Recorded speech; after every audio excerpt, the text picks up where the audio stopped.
আসসালামু আলাইকুম সুপ্রিয় দর্শক। এই যে দেখছেন এগুলো হচ্ছে আমাদের পেঁপে প্রজেক্ট। পেঁপে প্রজেক্টে মোটামুটি এখানে শাহি জাতের 750 প্লাস পেঁপে গাছ আছে।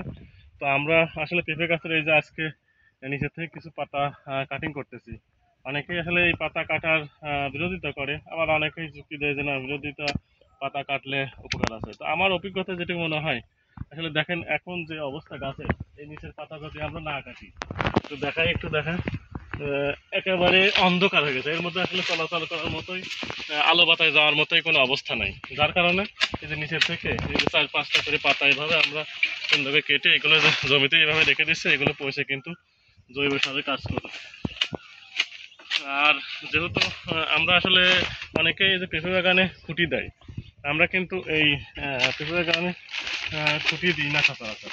কারণ এই যে এখানে প্রায় 750 গাছ, আসলে এত গাছে খুঁটি দেওয়াও কিন্তু অনেক কঠিন।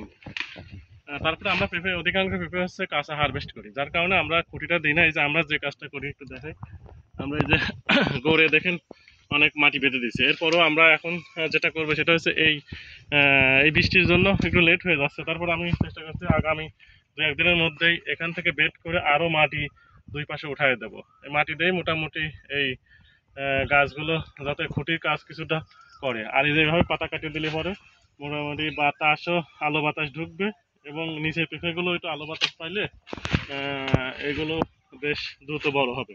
যার কারণে আপনারা এভাবে পাতাগুলো কেটে দিতে পারেন, এতে খুব একটা সমস্যা হবে না। এছাড়াও আর একটা জিনিস হচ্ছে যে এখন কিন্তু শীতকালে, আমরা জানি যে শীতকালে পেঁপের পাতা কোনো অবস্থাতে কাটা যাবে না। গরমকালে কিন্তু পেঁপে গাছ খাদ্য সংগ্রহ করতে শিকড় থেকে, আর শীতকালেই শুধু হচ্ছে পেঁপে গাছ খাদ্য সংগ্রহ করা এই পাতা থেকে। যার কারণে এখন পাতা কাটলে ক্ষতি নেই, উপকারী আছে। এই জন্য আপনার একেবারে বেশি কাটবেন না। যে দেখেন যে মোটামুটি ফলন আছে, যে নিচের থেকে 4-5টা করে পাতা কাটলেন, এখনো কিন্তু উপরে দেখেন এক একটা প্রায় 30-40টা করে পাতা আছে, যেটা খাদ্য সংগ্রহের জন্য আর কোনো সমস্যা হবে না। ঠিক আছে, এই জন্য আমরা মূলত আজকে এই যে আমাদের দেখেন পাতাগুলো কেটে যে আমরা এভাবে এই যে ঠিক এর মধ্যে রেখে দিচ্ছি, এরপরে মাটি দিয়ে দেবো। এগুলো পচে কিন্তু আমাদের জৈব সারে কাজ করবে। সুপ্রিয় দর্শক, এই যে আমাদের দেখেন একটু পিছিয়ে মোটামুটি এগুলো আমরা ডিসেম্বরের 6 তারিখে রোপণ করেছি। এটা হচ্ছে মানিকগঞ্জের শাহী জাতের পেঁপে। মাশাল্লাহ, এটা আপনারা নিঃসন্দেহে করতে পারেন, একেবারে ভাইরাস মুক্ত, রোগ মুক্ত একটি জাত।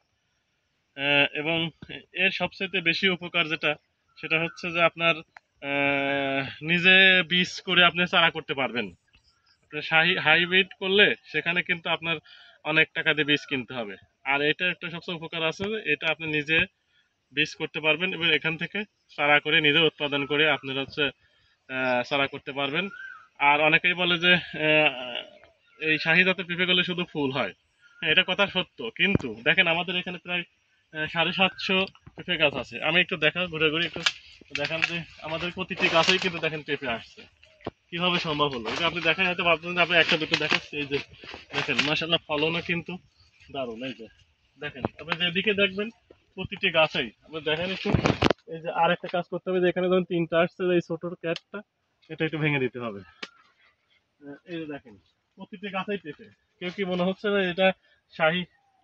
তো দেখেন, তো এইটা আসলে সম্ভব হয়েছে, এরও কিছু কৌশল আছে। আপনারা যখনই চারা করবেন, এক একটা পলি ব্যাগে বা ইয়েতে অন্তত 4-5টা করে বীজ দেওয়ার চেষ্টা করবেন। তাহলে দেখবেন যে একই জায়গায় 3 থেকে অর্থাৎ ন্যূনতম 3টা চারা লাগাতেই হবে। 3টা থেকে 4টে চারা রোপণ করলে সেখান থেকে পরবর্তী যখন ফুল ফল আসবে, একটা করে শুধু পেঁপে গাছ রেখে দিয়ে বাদ বাকিগুলো সব কর্তন করে দিতে হবে। তারপরে কিন্তু আমাদের মতো এই যে এরকম ফলন হওয়া সম্ভব। তো সুপ্রিয় দর্শক, আসলে আজকের আলোচনা এখানেই শেষ করছি। ভালো লাগলে অবশ্যই আমাদের পাশে থাকবেন। সবাইকে অসংখ্য ধন্যবাদ।